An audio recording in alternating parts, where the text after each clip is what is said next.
Oke, halo semuanya. Kembali lagi bersama saya Fanny Anggraini di YouTube channel Learning with Fanny. Nah, di video kali ini kita akan belajar materi Akuntansi Manajemen 2, chapter 14 mengenai Differential Analysis, the key to decision making. Jadi di chapter ini kita akan belajar kira-kira biaya apa aja sih yang perlu dipertimbangkan untuk pengambilan keputusan. Oke, kita mulai dari yang pertama, yaitu mengenai definisi. Nah, di sini ada dua istilah yang akan kita pelajari. Yang pertama adalah relevant cost. Relevant cost adalah biaya yang berbeda antara alternatif-alternatif yang ada, sehingga dapat dipertimbangkan untuk pengambilan keputusan. Jadi kalau relevant cost, dia itu antara alternatif 1 dengan alternatif 2, itu bisa aja berbeda biayanya, sehingga saat mengambil keputusan kita harus mempertimbangkan hal tersebut. Yang kedua adalah irrelevant cost. Nah, ini adalah kebalikan dari relevant cost. Irrelevant cost adalah biaya yang sama untuk alternatif-alternatif yang ada, sehingga tidak dapat dipertimbangkan untuk pengambilan keputusan. Jadi, kalau yang tadi relevan itu biayanya berbeda, kalau yang irrelevant biayanya itu sama untuk alternatif-alternatif yang ada. Jadi, pilihan 1 dan pilihan 2 biayanya sama-sama terjadi dalam jumlah yang sama juga, sehingga nggak usah kita perhitungkan lah atau tidak perlu dipertimbangkan dalam pengambilan keputusan. Nah, apa sih contohnya relevant cost? Di sini ada dua biaya yang termasuk ke dalam relevant cost. Yang pertama adalah avoidable cost, dan yang kedua adalah opportunity cost. Apa sih avoidable cost dan apa itu opportunity cost? Avoidable cost adalah biaya yang dapat dihilangkan seluruhnya atau sebagian apabila memilih salah satu alternatif dibandingkan alternatif lainnya. Jadi namanya avoidable artinya adalah biayanya ini dapat dihilangkan ataupun dihindari kalau kita memilih salah satu alternatif dibandingkan alternatif lain. Jadi kalau avoidable cost, di pilihan 1 biayanya ada, nah di pilihan 2 biayanya nggak ada. Nah seperti itu, sehingga karena ada perbedaan maka dapat kita gunakan atau dapat kita pertimbangkan dalam pengambilan keputusan.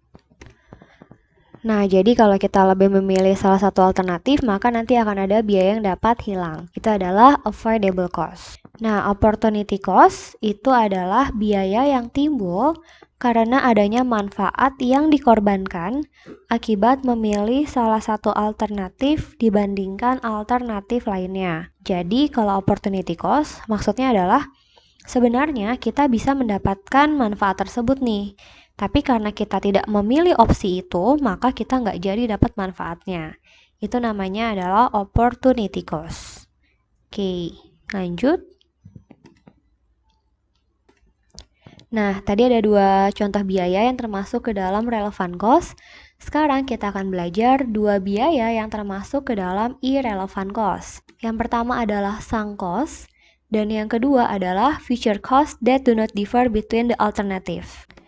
Nah, sunk cost adalah biaya yang sudah terjadi di masa lalu yang tidak dapat dihapus apapun keputusan atau alternatif yang diambil. Jadi biaya ini sudah terlanjur terjadi atau sudah terlanjur kita bayarkan, sudah terlanjur keluar uang. Nah, sehingga apapun keputusan kita ke depannya, ya biaya ini nggak bisa kita apa-apain lagi, gitu. Itu adalah sunk cost. Maka sunk cost termasuk ke dalam irrelevant. Nah, yang kedua adalah yang future cost that do not differ between the alternative. Itu adalah biaya yang akan terjadi di masa yang akan datang dalam jumlah yang sama pada semua alternatif yang ada. Jadi kalau yang sunk cost, biayanya sudah terjadi di masa lalu sehingga tidak dapat dihapus atau tidak dapat dikembalikan lah. Nah, kalau yang future cost itu terjadinya nanti, masih di masa yang akan datang. Tapi pilihan apapun yang kita ambil, biaya ini akan tetap ada, akan tetap terjadi. Nah, karena itu ini juga termasuk irrelevant cost. Nah, ada dua step atau dua tahap untuk proses menentukan atau proses membuat keputusan dengan menggunakan relevant cost. Nah, yang pertama adalah mengeliminasi atau menghapus biaya dan manfaat yang bersifat irrelevant. Jadi step pertama ini kita akan memisahkan nih, mana sih biaya yang termasuk biaya relevan dan mana biaya yang termasuk biaya irrelevan.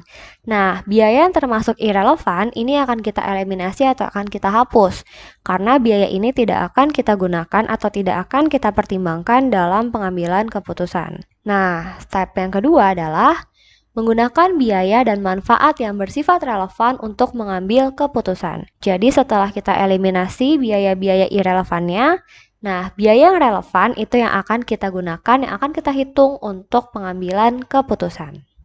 Oke, supaya lebih paham, mari kita mulai ke ilustrasinya. Nah, ilustrasinya adalah ceritanya ada satu perempuan, misalkan namanya Tina. Nah, dia mau pergi ke Bali untuk liburan. Nah, Tina ini lagi mempertimbangkan nih, dia mau pergi ke Bali itu naik apa? Pilihan yang pertama, dia bisa menggunakan pesawat atau bisa juga menggunakan mobil. Nah, jadi ada beberapa hal atau biaya yang dipertimbangkan Tina untuk agenda liburannya ke Bali tersebut. Nah, tentunya biaya yang akan dikeluarkan apabila Tina memilih naik pesawat atau dia memilih naik mobil itu pasti berbeda.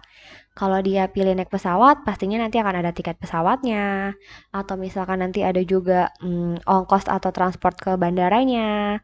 Nah, kalau dia naik mobil, biayanya berbeda lagi, ada biaya bensinnya, seperti itu. Nah, Tina harus memutuskan nih, kira-kira biaya mana sih yang paling kecil antara dua alternatif ini. Nah, sebelum melakukan perjalanan, Tina pastinya melakukan rapid test terlebih dahulu nih, untuk make sure bahwa dia sehat dan bisa untuk melakukan perjalanan ke Bali. Nah, kira-kira nih, biaya-biaya ini termasuk biaya apa aja sih? Biaya rapid test ini termasuk namanya biaya sangkos. Kenapa sangkos? Karena biaya ini sudah dikeluarkan oleh Tina sebelum dia memutuskan kira-kira mau naik pesawat atau naik mobil nih, seperti itu.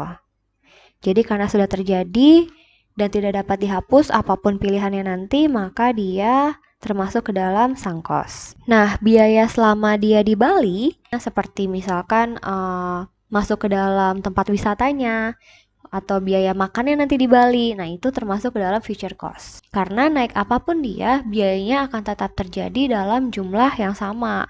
Maka dari itu, biaya makan atau biaya masuk ke tempat wisata itu termasuk ke dalam future cost. Nah, dua biaya ini adalah biaya irrelevan. Karena biaya irrelevan, maka nanti saat membuat keputusan atau saat mempertimbangkan pilihannya, Tina tidak perlu mempertimbangkan dua hal ini, sunk cost dan future cost. Nah, yang termasuk relevan cost itu adalah biaya pesawatnya atau juga biaya bensin untuk mobilnya. Tina perlu mempertimbangkan kira-kira lebih murah yang mana, dia naik pesawat, PP, atau dia membawa mobil. Seperti itu. Nah, kira-kira relevan cost itu digunakan untuk situasi apa aja sih? Ada 4 situasi yang membutuhkan pertimbangan relevan cost ini. Situasi yang pertama itu adalah saat kita memutuskan make or buy. Memutuskan untuk membuat sendiri atau membeli. Jadi biasanya ini digunakan oleh perusahaan-perusahaan untuk memutuskan nih, kira-kira bahan baku atau mungkin produk yang dia jual itu lebih murah yang mana sih? Lebih murah kalau dia produksi sendiri atau dia beli dari orang lain lalu dijual kembali. Seperti itu. Lalu yang kedua adalah keep or drop. Nah, ini juga biasanya digunakan oleh perusahaan untuk memutuskan nih, kira-kira divisi atau mungkin lini bisnis tertentu itu lebih baik dipertahankan atau dihentikan aja operasionalnya. Biasanya keep or drop ini digunakan oleh perusahaan yang lini bisnisnya atau mungkin ada produknya atau divisinya yang mengalami kerugian. Nah, dia perlu memutuskan nih, lini bisnis yang mengalami kerugian tersebut lebih baik dihentikan aja atau diteruskan operasionalnya. Nah, yang ketiga adalah accept or reject special order. Jadi kalau perusahaan mendapatkan order khusus, nah kira-kira lebih baik pesanan atau order khusus ini diterima atau ditolak. Karena kalau diterima atau ditolak, pastinya nanti akan ada biaya-biaya yang timbul. Nah, yang terakhir adalah sell now or process further. Jadi dijual sekarang atau diproses lebih lanjut dulu baru dijual. Nah, ini biasanya berkaitan juga sama materi akuntansi manajemen 1 mengenai joint cost. Jadi kira-kira kalau perusahaan memproduksi suatu produk, lebih baik atau lebih menguntungkan yang mana sih?